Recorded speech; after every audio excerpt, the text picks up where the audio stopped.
melihatnya bukan tekstual, tapi untuk apa kan? Fakir miskin pada hari raya di mana kaum muslimin yang lainnya itu pada bergembira. Tapi fakir miskin karena tidak ada yang dimakan sehingga harus tetap meminta-minta keliling atau kesusahan tidak ikut gembira, itu jangan sampai. Jadi gitu. Jadi penuhi kebutuhan mereka, tutup kebutuhan mereka. Jadi gitu. Nah ini ya dia melihat sehingga ya apa itu yang dilihat kebutuhan fakir miskin. Apakah betul bahwa fakir miskin hanya butuh beras saja? Tidak butuh apalagi dalam kondisi sekarang. Nah, itu pola pikirnya mazhab Hanafi. Seperti ini khilafiyah kita sikapi secara secara apa? Secara leluasa, secara proporsional. Jadi itu kita akui semuanya. Ya tinggal masing-masing memilih apa itu pendapat yang mana yang diikuti. Oke, terus kemudian terkait dengan waktu. Kalau untuk waktu pembayaran itu, kalau untuk waktu wajibnya ada yang menyebutkan waktu wajibnya zakat fitrah itu yang paling sempit adalah mulai mulai waktu subuh hari raya Idul Fitri. Yang lainnya menyebutkan mulai maghrib malam Idul Fitri. Itu waktu wajibnya, waktu wajibnya. Terus kemudian tapi waktu bolehnya membayar zakat fitrah itu berbeda-beda. Dalam mazhab Hambali itu boleh 2-3 hari sebelum Idul Fitri. Dalam mazhab Syafi'i yang diikuti mayoritas kaum muslimin itu bahkan boleh itu dan sah dibayar sejak awal Ramadan. Jadi sejak awal Ramadan. Ya sebabnya kenapa? Karena ya apa itu kewajiban zakat fitrah ini kan terkait dengan kewajiban puasa dan terkait dengan ibadah puasa. Jadi ketika faktor penyebabnya sudah ada, berarti sudah boleh itu.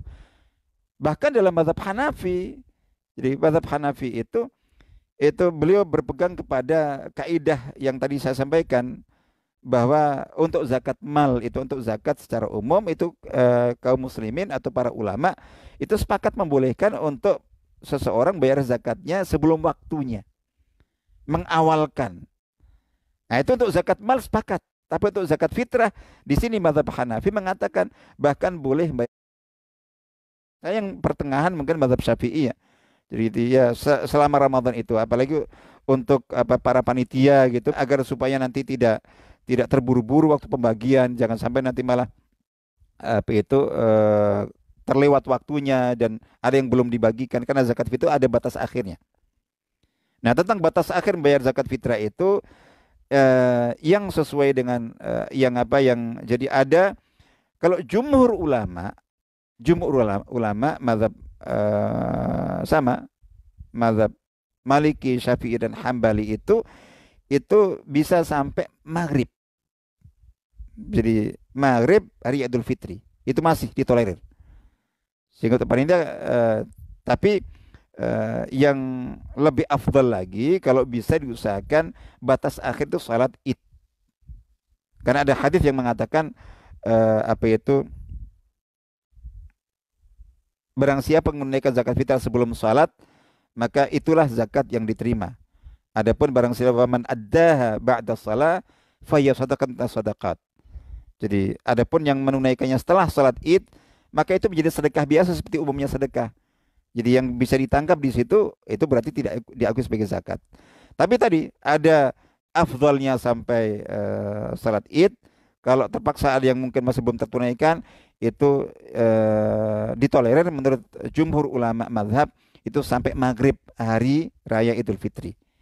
Itu yang ada terkait dengan apa itu tentang batasnya, batas awal atau batas akhir.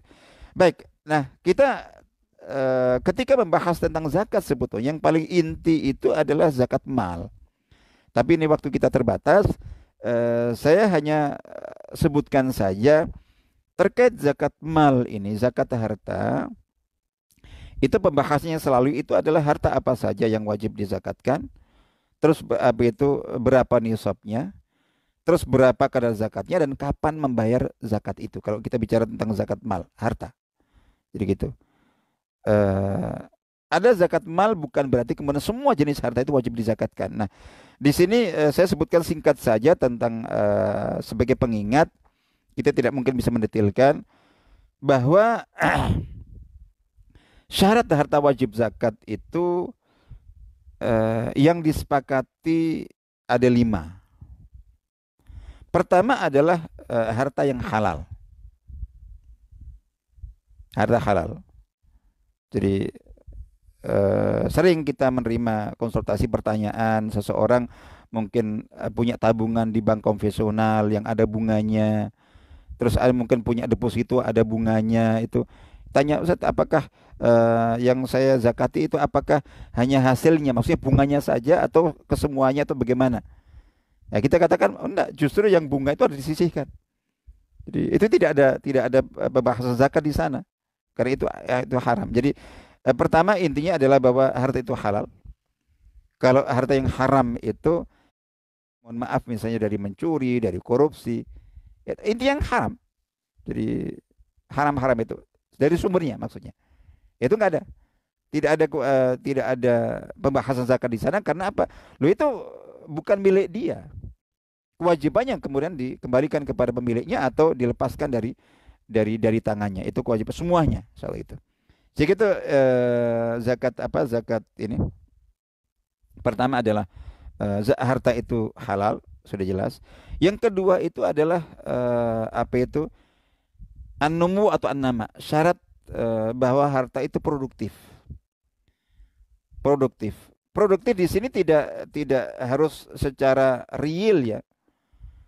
Tapi meskipun potensial. Jadi produktif itu maksudnya bahwa dia bisa menghasilkan, potensinya itu menghasilkan, menguntungkan, memberi keuntungan. Jadi potensinya, jadi harta itu berpotensi untuk apa? Untuk menghasilkan, meskipun faktanya tidak. Maksudnya apa? Ya kayak contoh misalnya emas batangan, jadi gitu, atau uang yang kita simpan, kita tabung di brankas atau kita tabung itu tidak kita investasikan. Nah, jenis harta apa itu, jenis harta emas, jenis harta yang menjadi standar nilai, alat tukar, uang itu memang produktif sifatnya.